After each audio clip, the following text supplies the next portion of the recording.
আমরাও শুনতেছি আপনাদের অবস্থান কি জায়গা সেটা জনগণ রায় যদি দেয় আর আল্লাহ যদি দয়া করেন তো আল্লাহর দয়ার তো কোনো শেষ নেই, জনগণের ভালোবাসারও শেষ নেই।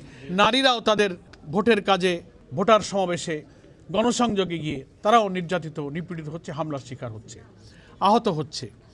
এই সব পরিস্থিতি নিয়েই আমরা মূলত নির্বাচন কমিশনকে এখনই সিরিয়াস না হলে তফসিল ঘোষণার পর নির্বাচন কতটা সুষ্ঠু হবে, কি কি আশঙ্কা আছে, কীভাবে ওনারা চ্যালেঞ্জ ফেস করবেন, সে ব্যাপারে ওনাদের কী গৃহীত ব্যবস্থা, কী পদক্ষেপ ওনারা নিচ্ছেন, সুনির্দিষ্ট সুস্পষ্টভাবে সেগুলো বুঝবার জন্যই মূলত আজকে আমরা 6 সদস্যের এই প্রতিনিধি দল বৈঠক করেছি। আলোচনায় প্রধান নির্বাচন কমিশনার সহ কমিশনারবৃন্দ যথেষ্ট আন্তরিকতা এবং তাদের গৃহীত পদক্ষেপগুলো সম্পর্কে আমাদেরকে যথাসাধ্য ব্রিফ করার চেষ্টা করেছেন।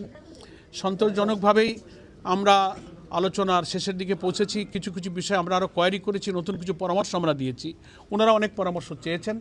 তাদের সাধ্যের মধ্যে সর্বোচ্চ প্রচেষ্টা তারা নির্বাচনকে সুষ্ঠু এবং নিরপেক্ষ করার জন্য চেষ্টা করবেন বলে কথা দিয়েছেন এবং এই সপ্তাহের মধ্যেই নির্বাচনের তফসিল ঘোষণার আশাবাদ তারা ব্যক্ত করেছেন।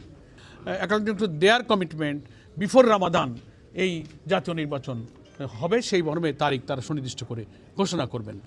সিসি ক্যামেরার বিষয়ে আমরা ওনাদেরকে বলেছি যে এ ব্যাপারে আপনারা পদক্ষেপ গ্রহণ করুন। ওনারা খুব সুনির্দিষ্ট কথা এখনও বলে পারেননি। এখানে বিরাট অর্থ বিনিয়োগের প্রশ্নটা ওনারা আমাদের আগের মিটিংয়েও বলেছিলেন।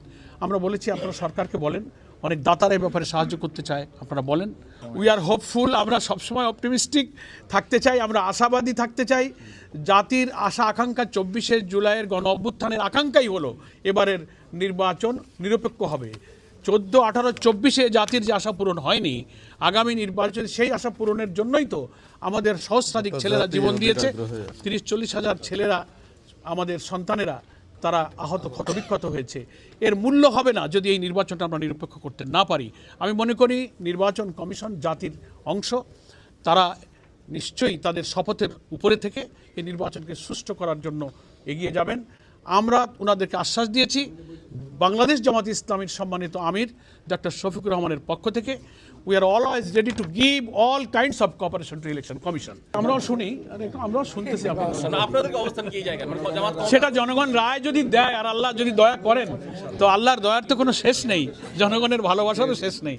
We are waiting for that day ইনশাআল্লাহ।